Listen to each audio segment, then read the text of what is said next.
La conquista de Fuerteventura o Herbaní. Sobre las aguas del vasto Atlántico, allí donde las olas danzan con el viento del noroeste africano, yacen las Islas Canarias, un archipiélago de vital importancia en la historia. Fuerteventura, la segunda isla en magnitud de este archipiélago, es la protagonista de nuestro episodio de hoy. La conquista de Fuerteventura se inicia entre los años 1401 y 1405 y no solo estuvo marcada por la feroz resistencia de los isleños, sino también por las dificultades y divisiones internas entre los dos capitanes de la campaña militar. El hambre y la escasez de recursos habían obligado a la expedición a retroceder hacia Lanzarote. En busca de refuerzos, Jan de Bethencourt viajó a Castilla, donde consiguió los medios necesarios y la concesión de sus derechos exclusivos sobre las islas por conquistar, traicionando a Gadifer de la Salle, que quedaría en un segundo plano. Durante la ausencia de Jan de Bethencourt, Gadifer de la Salle se vio enfrentado a una doble rebelión que desafió su autoridad. Por un lado, un sector de sus hombres, liderados por Bertín de Berneval, retomó la captura de esclavos. Por otro lado, los majos de Lanzarote se alzaron contra estas prácticas y resistieron la presencia de los conquistadores. Sin embargo, tanto Bethencourt como Gadifer actuaron por separado, fortificando cada uno su propia zona de dominio. Bethencourt construyó la fortificación de Rico Roque, un lugar cercano a Pozo Negro, y Gadifer en Baltarajal, en Betancuria, como base de operaciones para sus enfrentamientos con los majoreros. Las rivalidades fueron a más, ya que Gadifer se consideraba merecedor de tantos o más reconocimientos como a Bethencourt, reclamándole a este el señorío de algunas islas, al que se negó rotundamente Bethencourt, proclamándose este como único merecedor de tales títulos. Durante el periodo de ausencia de Jan de Bethencourt, Gadifer de la Salle y Berneval, sus socios y compañeros de expedición, llevaron a cabo diversas incursiones en las Islas Canarias. Analizaron la posibilidad de invadir varias islas de fácil acceso para sus tropas, entre ellas Fuerteventura, Gran Canaria, El Hierro y La Gomera. La campaña militar había comenzado con el primer intento de Gadifer de la Salle en Fuerteventura en el año 1402. Aquella primera incursión se reveló estéril, pues apenas consiguieron avistar a los isleños. Al ver las siluetas de las embarcaciones desplegar sus velas en el horizonte, los nativos se internaron en el corazón de la isla, dejándola aparentemente desierta y silenciosa. Las sociedades de los majoreros, paralelas a las de sus hermanos en Lanzarote, se encontraban en un estado de desgaste profundo, consecuencia de las implacables incursiones esclavistas. A esta situación se añadían las rivalidades internas que perturbaban la cohesión de su pueblo. Únete a nuestro canal.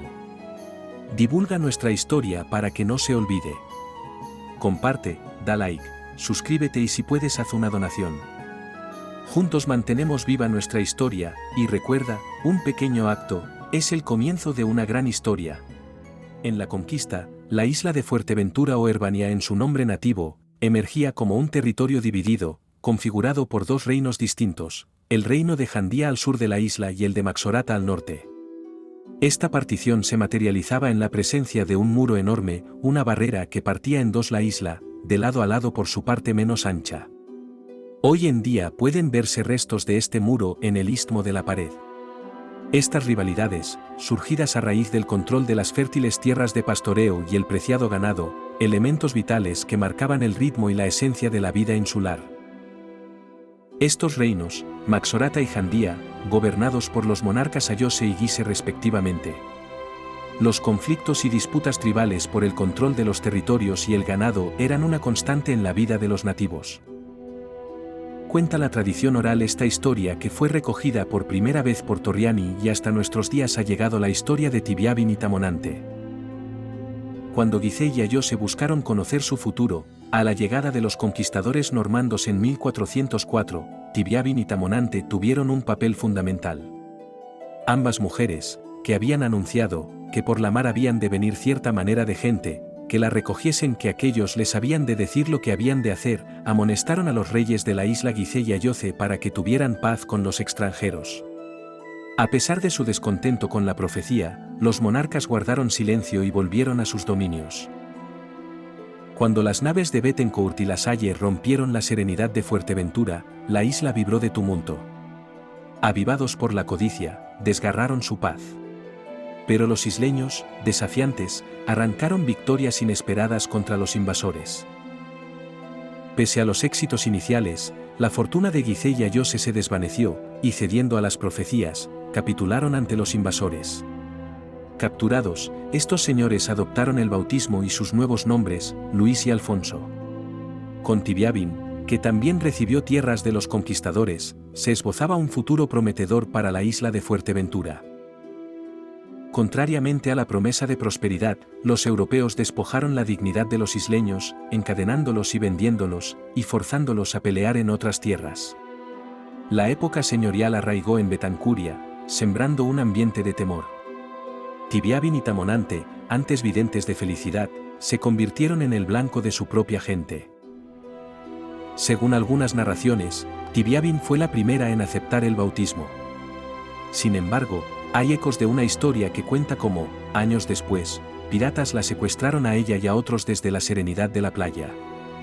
Devastada por la ausencia de su madre, Tamonante se lanzó al mar en desesperación. Estos fragmentos de la historia, pasados de generación en generación, son los ecos que nos han llegado en el presente. A pesar del desenlace trágico, los majoreros no se han rendido. Han continuado luchando, sobreviviendo, y preservando su antigua cultura.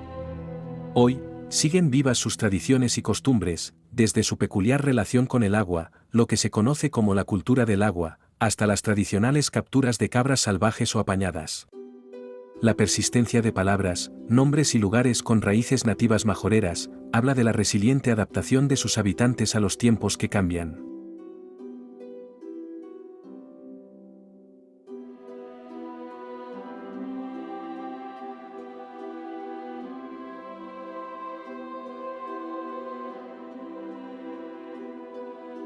Si te ha gustado nuestro contenido, ayúdanos. Da like, suscríbete y comparte. Un pequeño acto es una gran ayuda para nosotros. Gracias.